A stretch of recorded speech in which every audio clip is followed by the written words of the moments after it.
আসসালামু আলাইকুম। আজকে আপনাদের আমি একটা কাঁচা আলু দিয়ে মজাদার রেসিপি তৈরি করে দেখাবো। বাসায় দুটো আলু থাকলেই খুব সহজে মাত্র 10 মিনিটে এই নাস্তাটি তৈরি করে নেওয়া যায়। মুচমুচে এই মজাদার নাস্তাটা বড় থেকে ছোট সবাই খুবই পছন্দ করবে। তো প্রথমে এখানে আমি মাঝারি সাইজের দুটো আলু নিয়ে নিয়েছি। এখন এই আলু দুটোকে আমি পিলারের সাহায্যে ভালোভাবে এর খোসাটা ছাড়িয়ে নিচ্ছি।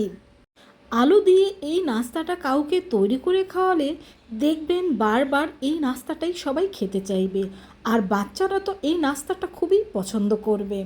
তো আমি দুটো আলুরই খোসা ছাড়িয়ে নিয়েছি। এখন পানি দিয়ে এই আলু দুটোকে আমি ভালোভাবে ধুয়ে নেব।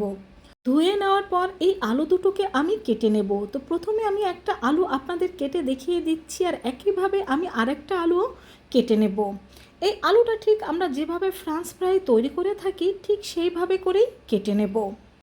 তো প্রথমে আলুটাকে ঠিক এইভাবে করে কেটে নিতে হবে, আর আলুটাকে কিন্তু একটু মোটা করে কেটে নিতে হবে। তো প্রথমে এইভাবে করে আলুটাকে কেটে নেওয়ার পর এখন এই আলুর পিসগুলোকে আমি এইভাবে করে লম্বা লম্বা শেপে কেটে নেব। আর এখানে এগুলোকে কিন্তু আমরা একটু মোটা মোটা করেই কেটে নেব। তো দেখেই বুঝতে পারছেন যে আলুগুলো আমরা কিভাবে কেটে নেব। আপনাদের আমি একটু কাছ থেকে দেখিয়ে দিচ্ছি। দেখুন, আলুগুলো ঠিক এইভাবে করে কেটে নিতে হবে। তো এখানে আমি দুটো আলুই একইভাবে কেটে নিয়েছি, দেখতেই পাচ্ছেন। এখন এই আলুগুলোকেও আমি ভালোভাবে ধুয়ে নেব। তো একটা বাটিতে পানি নিয়ে এই আলুটাকে আমি 5 মিনিটের জন্য ভিজিয়ে রেখে দেব। তো 5 মিনিট পরে এই আলুগুলোকে আমি পানি থেকে তুলে নেব। আর পানি থেকে তুলে এই আলুটার পানি আমরা ভালোভাবে ঝরিয়ে নেব। অবশ্যই কিন্তু আলুটার পানি ভালোভাবে ঝরিয়ে নিতে হবে। তো এখন এটাকে আমি একটা সাইড করে রেখে দিচ্ছি পানি ঝরার জন্য। আর এখানে নিয়ে নিচ্ছি আমি 1 কাপ পরিমাণ ময়দা। এখানে আটাও নিতে পারেন। দিয়ে দিচ্ছি স্বাদ মতো লবণ, দিয়ে দিচ্ছি হাফ চা চামচ লাল মরিচের গুঁড়ো, দিয়ে দিচ্ছি হাফ চা চামচের মতো গোলমরিচ গুঁড়ো, আর দিয়ে দিতে হবে 1 চা চামচের পরিমাণের মতো ম্যাগি মশলা, আর দিয়ে দিচ্ছি 1 চিমটির মতো বেকিং সোডা, যেটা আমরা খাওয়ার কাজে ব্যবহার করে থাকি। এখন অল্প অল্প পানি দিয়ে এখানে আমি একটা ঘন ব্যাটার তৈরি করে নেব।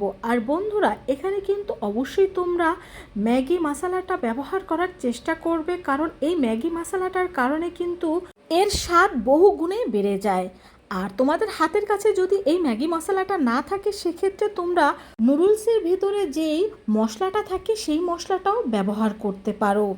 এতে এর টেস্ট অনেক ভালো হবে। বন্ধুরা, এরই মধ্যে আমাদের ব্যাটারটা কিন্তু একেবারে তৈরি হয়ে গিয়েছে। আর দেখেই বুঝতে পারছো যে এটাকে আমি কতটা ঘন করে তৈরি করে নিয়েছি। এটাকে কিন্তু ঠিক এভাবে করেই তৈরি করে নিতে হবে। আর আরেকটা পাত্রে আমি এখানে নিয়ে নিচ্ছি 1 কাপ পরিমাণ ময়দা, দিয়ে দিচ্ছি 1 চিমটির মতো লাল মরিচের গুঁড়ো, আর দিয়ে দিচ্ছি সামান্য একটু ম্যাগি মশলা, আর সামান্য 1 চিমটির মতো লবণ। এখন এই সব উপকরণগুলোকে আমি একসাথে ভালোভাবে মিশিয়ে নেব। আর এদিকে আমাদের আলু থেকে কিন্তু ভালোভাবে পানিটা ঝরে গিয়েছে। আর এর মধ্যে যেন একেবারে পানিটা না থাকে, সেক্ষেত্রে আমি এখানে কয়েকটা টিস্যু একসাথে ভাঁজ করে নিয়ে এর উপরে এইভাবে করে একটু হালকাভাবে চাপ দিয়ে নিচ্ছি, যাতে আলুর গায়ে সামান্য পানি থাকলে সেটা চলে যায়। তো আলুটা আমাদের একেবারে তৈরি। এখন এই আলুটা একটা একটা করে আমরা যে ব্যাটারটা তৈরি করেছি এই ব্যাটারের মধ্যে এভাবে করে দিয়ে দেব। এই ব্যাটারটা ভালোভাবে আলুর গায়ে লাগিয়ে এটাকে আমরা তুলে নেব। আর এই আলুটাকে তুলে নিয়ে আমরা যে শুকনো ময়দাটা রেখেছিলাম সেই শুকনো ময়দার মধ্যে দিয়ে দেব। আর আলুর গায়ে যদি ভালোভাবে ব্যাটারটা না লাগে, সেক্ষেত্রে চামচ দিয়ে কিন্তু এভাবে ব্যাটারটা লাগিয়ে দেবেন। ব্যাটারটা ভালোভাবে না লাগলে কিন্তু আলুর টেস্টটা ভালো হবে না। তো এইভাবে করে কয়েকটা আলু ব্যাটারের মধ্যে ডুবিয়ে আমি এই শুকনো ময়দার মধ্যে দিয়ে দিচ্ছি। আর শুকনো ময়দার মধ্যে দিয়ে দেওয়ার পরে এখন আমরা হালকা হাতে চেপে চেপে এই আলুর গায়ে এই ময়দাটা লাগিয়ে নেব। তো বন্ধুরা, ভালোভাবে দেখে নাও যে আমি কিভাবে এই আলুর গায়ে ময়দাটা লাগিয়ে নিচ্ছি। এটা কিন্তু অবশ্যই হালকা হাতে এভাবে করে করে নিতে হবে। বন্ধুরা, এই নাস্তাটা তৈরি করে নেওয়ার জন্য কিন্তু তেমন কোনো কিছুরই প্রয়োজন হয় না।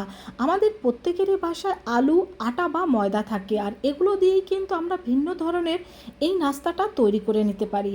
তো আমাদের সম্পূর্ণ আলুর গায়ে ময়দাটা লাগানো হয়ে গিয়েছে। এখন এগুলোকে আমি তেলের মধ্যে ভেজে নেব। তো তেলটা গরম হলে এর মধ্যে আমি এগুলোকে দিয়ে দিচ্ছি, আর একবারে বেশি না দিয়ে আমি 4টা করে দিয়ে দিচ্ছি। আর এগুলোকে কিন্তু অবশ্যই মিডিয়াম টু লো হিটে করে ভেজে নিতে হবে। মিডিয়াম টু লো হিটে ভেজে নিলে এটা যেমন ক্রিস্পি হবে, আর আমাদের ভিতরের যে আলুটা রয়েছে সেটাও পারফেক্টভাবে হয়ে যাবে।